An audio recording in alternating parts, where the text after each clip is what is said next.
오늘 우리에게 주시는 하나님 말씀 요한계시록 6장입니다. 요한계시록 6장. 요한계시록 6장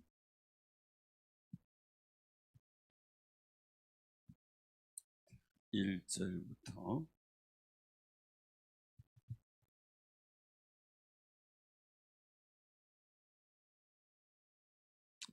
교독합니다.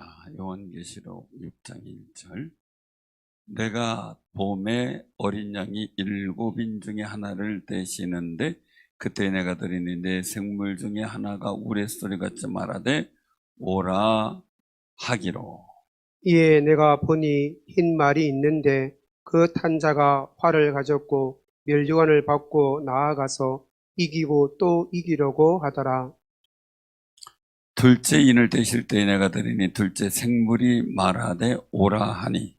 이에 다른 붉은 말이 나오더라.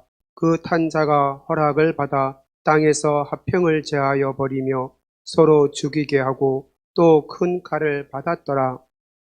셋째 인을 떼실 때에 내가 들으니 셋째 생물이 말하되 오라 하기로. 내가 보니 검은 말이 나오는데 그 탄 자가 손에 저울을 가졌더라. 내가 네 생물 사이로부터 나는 듯한 음성을 들으니 이르되 한 데나리온의 밀한데요 한 데나리온의 보리 석대로다. 또 감람류와 포도주는 해치지 말라 하더라. 넷째 인을 떼실 때에 내가 넷째 생물의 음성을 들으니 말하되 오라 하기로. 내가 봄에 청황색 말이 나오는데 그 탄자의 이름은 사망이니 음부가 그 뒤를 따르더라. 그들이 땅 4분의 1의 권세를 얻어 검과 흉년과 사망과 땅의 짐승들로서 죽이더라. 다섯째 인을 떼실 때 내가 보니 하나님 말씀과 그들이 가진 증거로 말미암아 죽임을 당한 영혼들이 제단 아래에 있어 큰 소리로 불러 이르되 거룩하고 참되신 대주제여 땅에 거하는 자들을 심판하여 우리 피를 갚아주지 아니하시기를 어느 때까지 하시려 하나이까 하니. 각각 그들에게 흰 두루마기를 주시며 이르시되 아직 잠시 동안 쉬되 그들의 동무종들과 형제들도 자기처럼 죽임을 당하여 그수가 차기까지 하라 하시더라.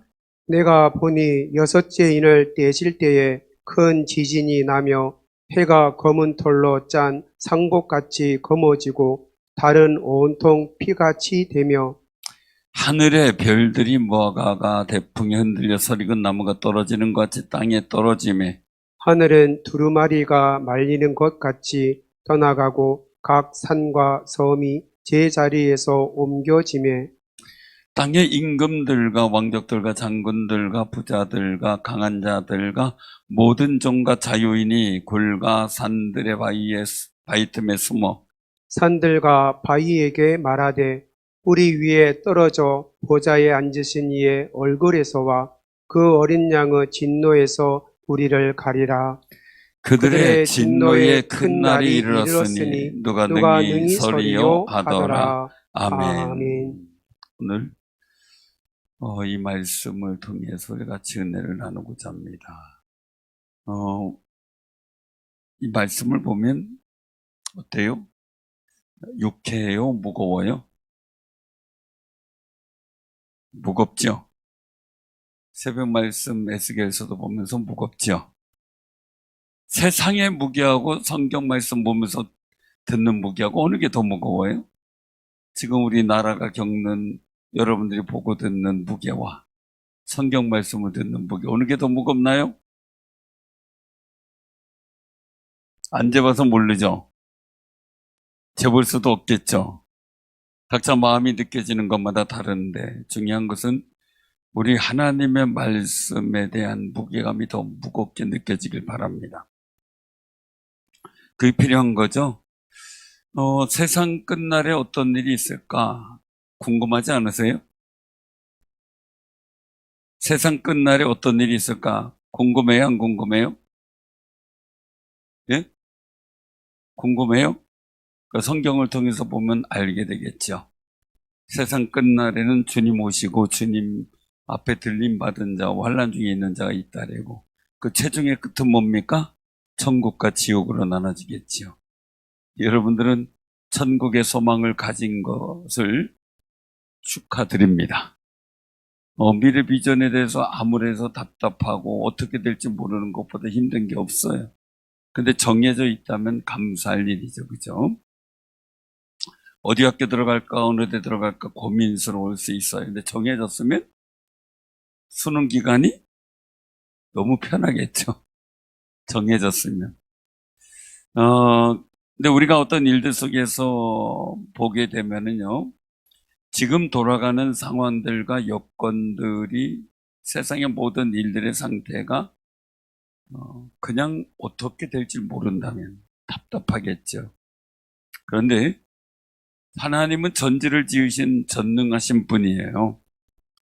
그분은 시간 밖에도 계시고 안에도 계시면서 그분의 모든 세상의 주관자라고 본다면 우리는 그 하나님을 의지하고 기도하는 것이 가장 지혜롭다고 볼 수 있는 거죠. 왜요? 결국 뭡니까? 결론적으로 보면 모든 것은 누가 알아요? 그래서 욥도 고백을 했잖아요. 앞으로 가도 뒤로 가도 안 계시고 옆으로 가도 안 계시고 내가 정말 하나님이 일하시는 거 분명한데 못 느끼는 거죠. 근데 결론은 뭡니까? 내가 가는 길? 그 하나님이 아시나니 그가 아시나니 다만 이 길을 다 간 후에 내가 정금같이 하나님이 계획하신 대로 나오겠다 이거예요. 하나님이 계획하신 대로 우리도 하나님이 계획하신 대로 이루어가는 거룩한 승리가 있기를 바랍니다. 이제 좀 봄이 된 것 같죠? 옷들이 좀 가벼워지기 시작했죠? 될래다 말래다 그래요? 종잡을 수가 없죠. 그래도 감사한 거는 감사하다 그래야 될지 이건 모르겠어요. 전에 제가 어릴 때는 한 기억으로는 한 영하 25도까지 내려가고 그런 걸로 기억을 해요. 20도, 21, 2도는 뭐 그냥 보통이었고 그런데도 지금같이 뭐 보일러 난방 이런 게 아니고 불 때고 연탄불 때고 그랬잖아요. 그죠? 근데 어릴 때 기억은 하여간 이불을 덮어도 잠바째로 들어가야 그 하룻밤을 견딜 수 있었는데 지금 요새는 뭐 잠바가 뭡니까? 그죠? 여러분들의 가정에서 실상을 제가 얘기하기가 곤란하지만 잠바는 바깥에서만 입는 거죠. 그죠? 그 달라졌다는 이야기입니다. 달라졌다는 이야기. 근데 지금은 온도가 20도 이렇게 막 내려가는 게 드물잖아요. 달라졌다는 거죠. 그러다 보니까 모두 달라집니까? 동해안에서 오징어가 이제 안 잡힌대고 여러분들 이제 명태가 안 잡힌대요. 자꾸 이 잡히는 어획량이 줄어든대요. 앞으로 황태 먹기 좀 힘들어지고 오징어도 이제는 값싸기보단 비싸졌다는데 근데 이제는 안 잡히던 물고기들이 잡힌대네요. 방언이 이런 게 이제 막 열대어리고 막 많이 잡히고 그래서 비싼 생선이 이제 흔한 생선이 되어버리는 역전현상도 생겨버린 게 지금 우리나라 기후랍니다. 그래서 또 한 가지는 그 우리 충주보다 이 아래쪽 사과가 많이 생산되던 지역에 요새 스마일병이 생겼다 그래요. 너무 뭔가 그래가지고 가만히 봤더니 사과가 크다가 기온이 안 맞아가지고 스마일처럼 잎 모양처럼 이렇게 터져버리는 거예요. 기수가 나서 상품성이 없어지는 거예요. 그것도 기후의 한 현상이라는 거죠. 이제 충주사과 맛있을 때 열심히 드세요. 조금 비싸더라도 우리 또 이소연 집사님이 열심히 또 우리가 먹을 수 있도록 제공해 주니까 고맙게 여겨야 돼요. 점점 올라가는 거죠. 지금 여주, 평창, 여주 이쪽까지 이제 올라가는 상황이 돼버렸어요. 모르겠어요. 충주에서 나중에 귤이 나오지. 당금향이라고 나온다 그러죠. 근데 그건 이제 하우스 재배라고 하는데, 이 노지귤이 충지에서 된다 그러면 너무, 그죠? 그런 날이 올까요? 제가 왜 이 말씀을 드리냐면, 그런 상황이 되면 이 나라의 기후가 어떻게 될까? 남극, 북극이 어떻게 될까? 지금도 북극이 온도가 높아지는 바람에 빙하가 녹고 이러다 보니까 한랭 전선이 이 한반도까지 내려오는 바람에 이 폭설이다 또는 혹한이다 뭐 이런 현상들이 생겼다라는 얘기를 해요. 근데 그럼에도 불구하고 뭐 40년, 50년 그때의 추위하고는 비교가 안 되는 거죠. 그럼에도 불구하고. 그럼 이 세상은 점점 어떻게 되고 있다고 봐요? 자, 그냥 간단하게. 모든 것은 기한이 있죠. 우리 생명도 기한이 있죠.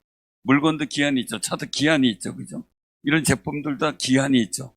나는 무한정 다 쓰는 줄 알았어요. 어떤 분은 얘기를 하기를 한번 차 사면은 엔진오일 안 갈고 그냥 바퀴도 안 갈고 그냥 내내 타면 되는 줄 알았대. 바퀴 갈 줄들도 몰랐대네. 엔진오일이 어디 있는지도 몰랐대. 그래서 그냥 무조건 타면 되는 줄 알고 타다가 엔진이 늘어붙어 버렸어요. 막 바퀴가 철심이 나오도록 타버렸대. 그러니까 조금만 늦었으면 큰일 나는 거죠. 이 바퀴가 터지면요, 차가 뒤집혀요. 얼마나 충격이 큰지. 모든 것이 기한이 있어요. 우리 생명도 기한이 있잖아요. 그죠? 모든 것이 기한이 있어요. 이 세상에 기한도 있다는 거죠. 점점 그 날씨와의 변화와 모든 이 자연의 변화를 보면서 우리가 느끼게 될 게 뭡니까? 종말이라는 거죠. 사람이 애써서 뭐 3차 대전에 핵 이런 거 안 써도 세상은 점점 그렇게 갈 수밖에 없는 상황이라는 거죠. 우리는 그 한 시대 평안한 때를 살고 있다는 것에 대해서 또한 감사하는 그런 마음을 갖고 사시기를 바랍니다. 그래서 아직 그럼에도 불구하고 우리는 아직 뭐 그런 것에 대해서 알고는 있어도 되게 민감하게 못 받아들여요. 그냥 하루하루 편안하면 된다 생각하고 살아요. 나라에 대해서도 마찬가지예요. 애절한 기도가 아직 안 나오는 것 같아요. 정말 애절한 기도가 터져 나와야 돼요. 우리 자녀들에게도 마찬가지예요. 자녀들 위해서 기도한다고 하지만 정말 애절한 기도를 내가 하고 있는가. 교회도 마찬가지죠. 공급방이나 또는 우리의 모든 부서들 이런 일들 속에 그냥 우리가 당연한 기도하지만 물론 애절한 기도를 하고 있는가 한번 생각해 보는 거예요. 자, 그럼 오늘 이 말씀 속에서의 일들을 보면 이 사도 요한이 앞으로 미래되어질 일들을 밤모섬에서 보게 된 거예요. 그걸 기록으로 남겨둔 상황이죠. 그런데 예수님께서도 이 세상의 종말을 말씀하셨어요. 그 마태복음 24장의 일들, 마가복음 13장, 또 누가복음 21장에도 말씀을 하세요. 그 요약의 모습을 보게 되면 첫 번째의 일들이 거짓 그리스도 선자의 미혹에 대한 일들을 말씀해서 천국 복음이 전파되면서 거짓 그리스도와 거짓 선자의 미혹이 계속 진행되는 거죠. 오늘 여기 말씀에도 보니까 뭐가 나옵니까? 첫째인이 나오죠. 첫째인이 떼어질 때 어떤 일이 생깁니까? 6장 1절에 보니까 10마리, 2절에 보니까 10마리 나오죠. 멸관을 받고 나아가서 이기고 또 이기려고 하더라. 이게 이제 천국 복음의 어떤 일들, 10말, 개선장군의 어떤 승리의 말, 이렇게 이제 얘기할 수 있겠죠. 그런데 이 일들은 뭡니까? 면류관을 받고 나아가서 이기고 또 이기려고 하더라라는 일들. 방해와 어려움이 있다는 거죠. 천국 복음이 전파되는 일들 속에 미혹과 어려움도 있지만 우리는 반드시 복음으로 승리해야 되겠죠. 주님 오실 그날까지 복음의 일들을 통해 세상도 미혹도 이기며 나아가는 거룩한 승리자들이 되시기를 바랍니다. 우린 계속 승리해야 돼요. 우리 옆에 분들하고 인사 나눕시다. 계속 승리하며 삽시다. 미혹에 넘어져도 안 되고, 세상의 고난과 어려움 속에 믿음을 잃어버려도 안 되고, 아니면 전에 말씀드렸다시피 제자들처럼 예수님이 열심히 기도하는데 졸며 자서도 안 되고, 그죠? 우린 깨어 기도해야 되겠죠. 그래서 우리 일도 속에서 정말 하나님 앞에 기도하면서 하나님 앞에서 여러분들 삶의 자리에서 이기고 또 이기는 이 거룩한 승리자의 말, 면류관을 받았다라는 거죠. 여러분들 이미 예수 그리스도를 믿고 살아가는 여러분들의 헌신과 사랑 속에 보이진 않지만 여러분들에게 이미 예비된 거룩한 면류관이 있는 줄로 믿으시기를 바랍니다. 믿음의 면류관을 받은 우리는 거룩한 승리를 계속해야 되겠죠. 세상 염려, 근심, 여러 가지 일들 때문에 우리가 무너져서는 안 되고 있고요.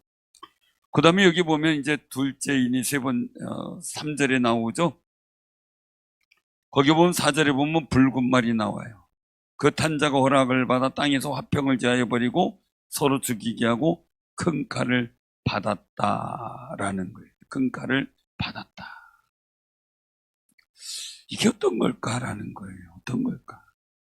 예수님께서는 거짓 그리스도의 어떤 미혹 그 속에서도 복음이 전파된다, 대한다는 것을 말씀을 하셨는데, 두 번째에 이 마태복음 24장 6절 이후에 보면은 전쟁에 대한 일들이 나와요.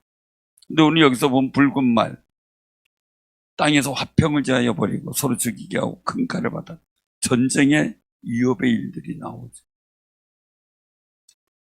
전에는 나오지 않았던 용어들이 요즘에 제가 아주 가끔 궁금한 상황이 생기면 이것을 제가 볼 때가 있어요. 근데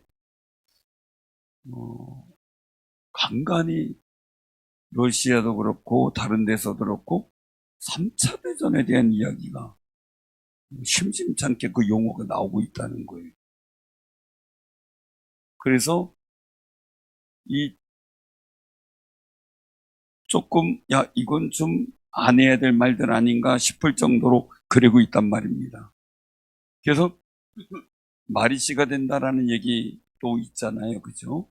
그런 것처럼 안 해야 될 말이 다른 데서도 곳곳에서 나오는 일들을 보고 이 깜짝 놀랄 그런 마음들을 갖는데, 이제는 전쟁이 옛날 같지 않다는 거죠. 옛날 같지 않고, 옛날엔 전쟁터가 없으면 상관없어요. 근데 요새는 뭐 드론 같은 게 날라와서 터져버리니 꼼짝도 못하는 이 상황이 되어버리고 있는 이 전쟁의 현상들을 보게 되죠.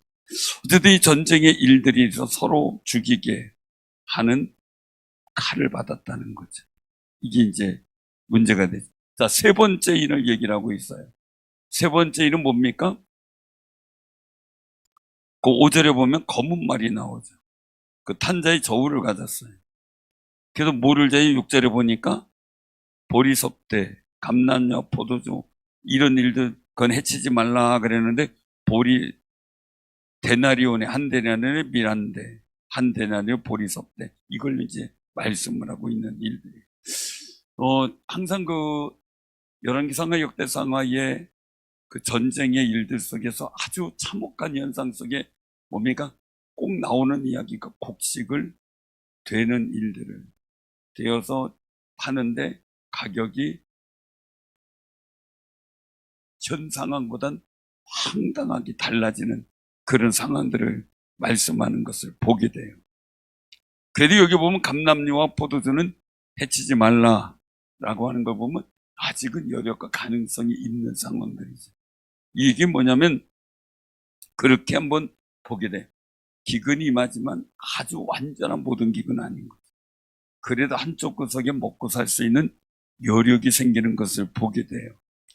그래서 예수님께서도 이 마태복음 24장에 보면 기근과 지진을 그 다음에 말씀을 하세요.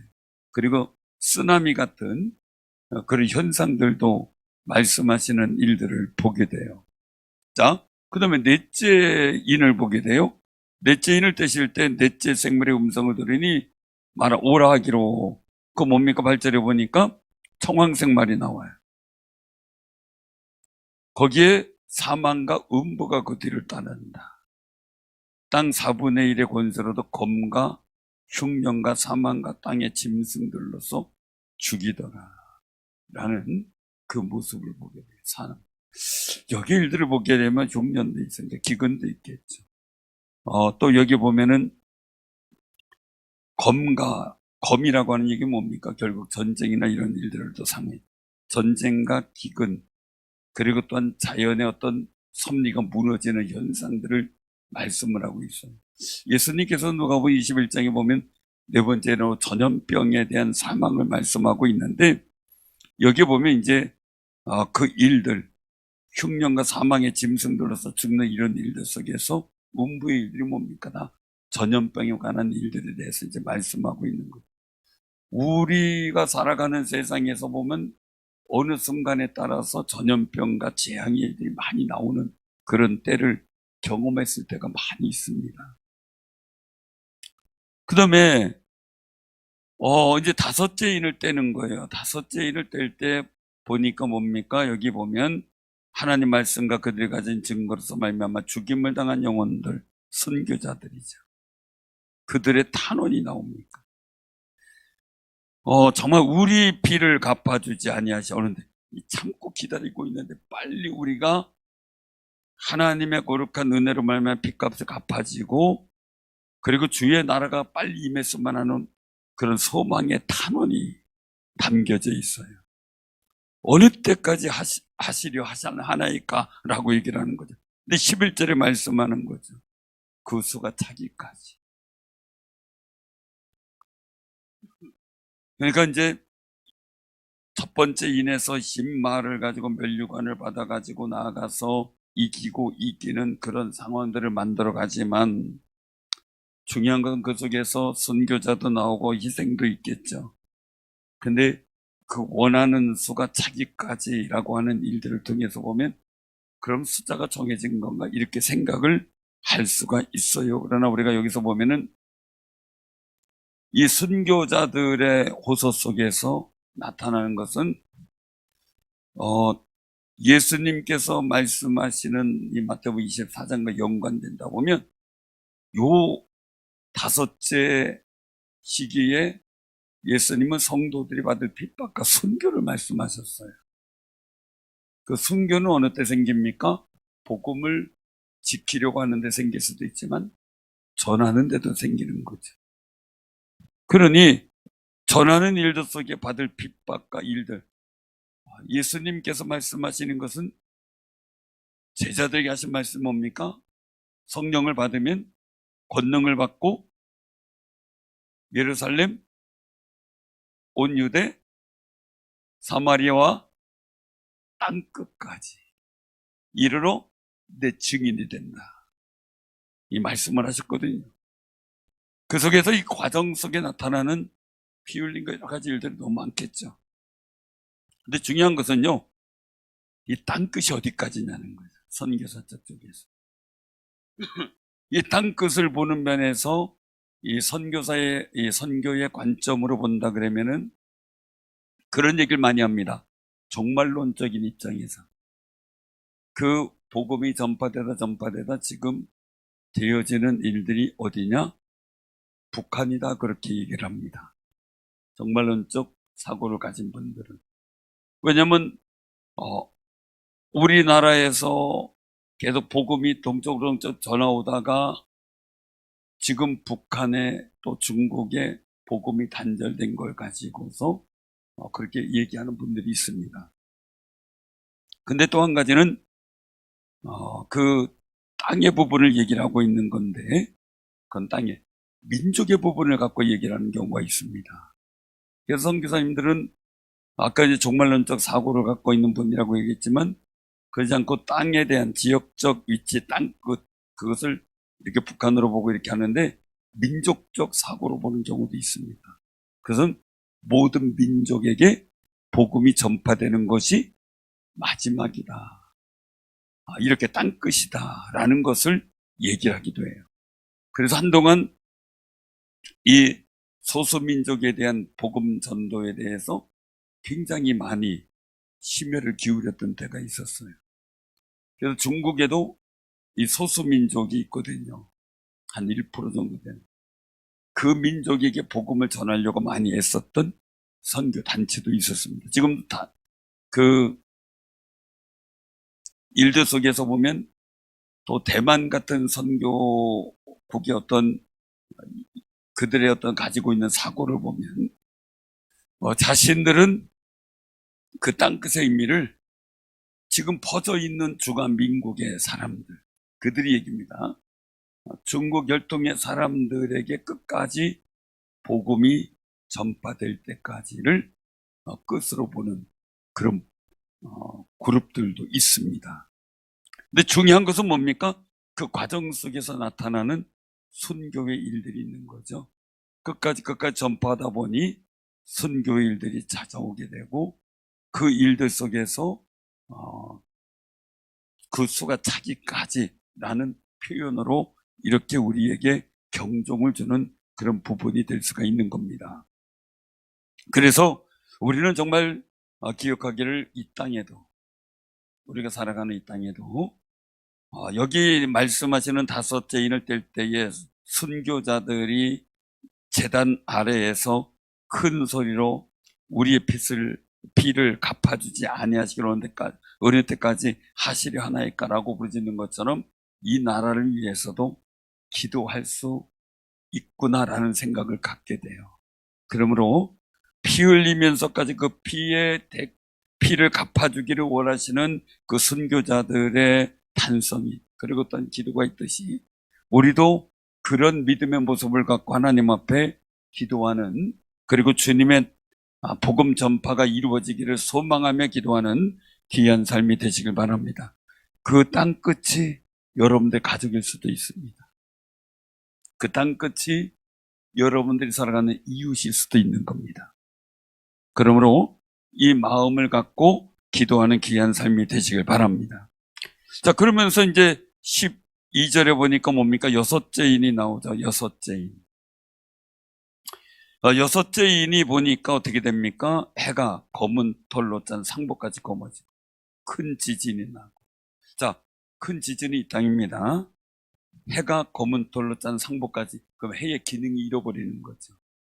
이 검게 되어진 일들이 그 태양의 혹성, 자세하게 제가 설명하기는 시간도 없고 설명할 수 있는 그런 전문가적인 지식은 없지만, 혹성이 빛을 발하는 모든 여력이 다 끊어졌을 때 나타나는 현상, 지금도 흑점이라고 하는 게 있거든요. 태양의 흑점. 그게 점점 넓어지고 있다라는 얘기를 많이 해요. 그러면 태양이 빛을 발할 수 있는 능력이 상실하는 거죠.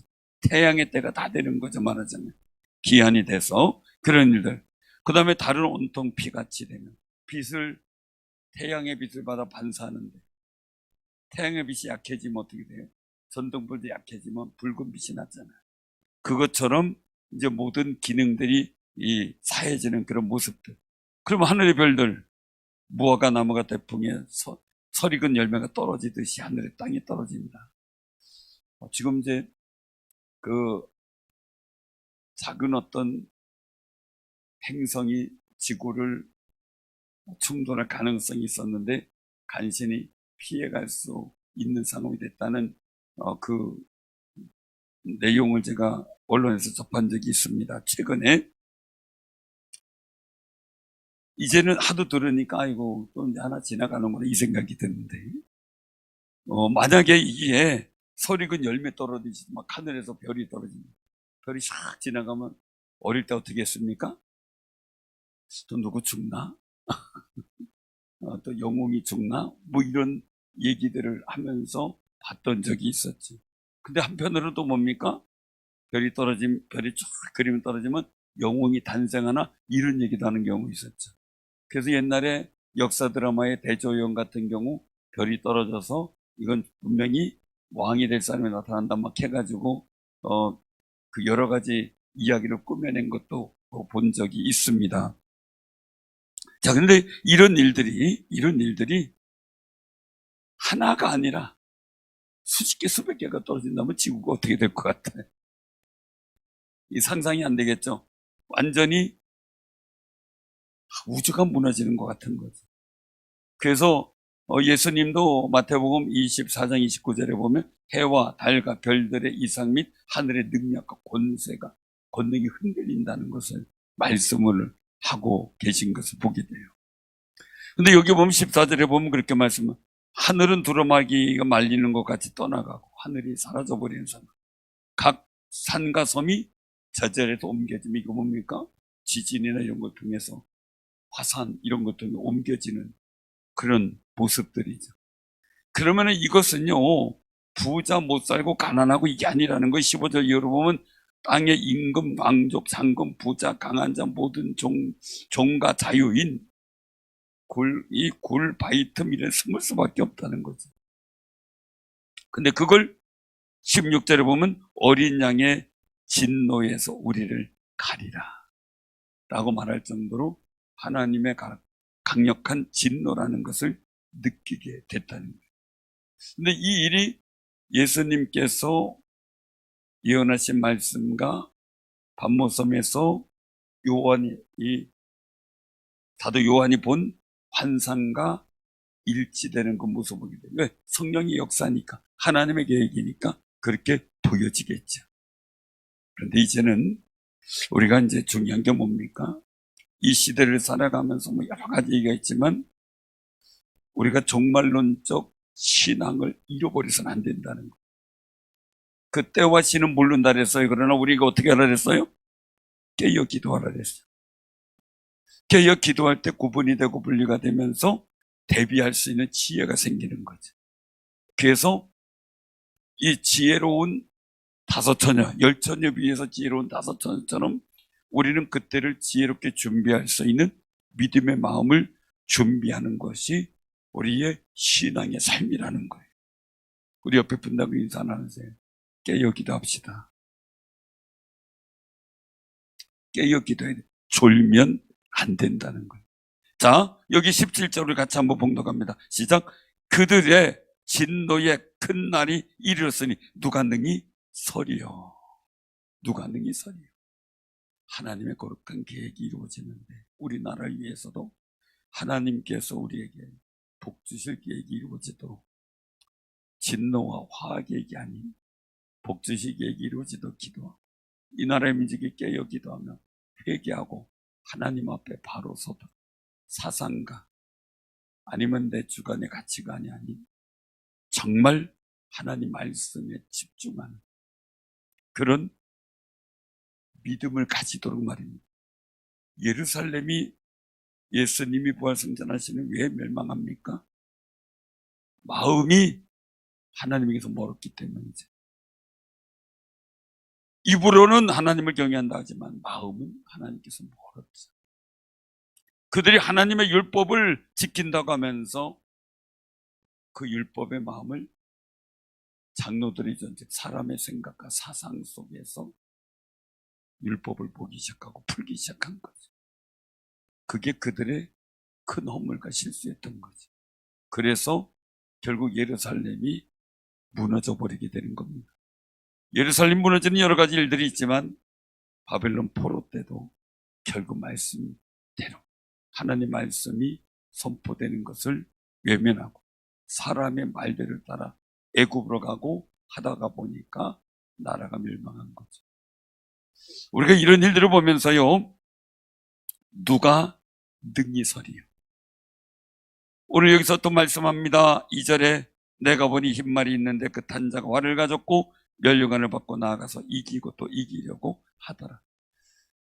세상도 우리를 이기려고 합니다. 교회를 이기려고 합니다. 사단도 세상의 권세를 통해 교회를 이기려고 합니다. 우리는 예수 그리스도의 면류관을 쓴 자들로서 그런 세상과 복음으로 싸워 이기고 복음을 지켜내는 거룩한 산순교자, 살아있는 순교자들이 다 되셔서 주님의 그날 진노의 날에 넉넉하게 주님 앞에 서는 귀한 승리자들 되기를 주님의 이름으로 축원합니다.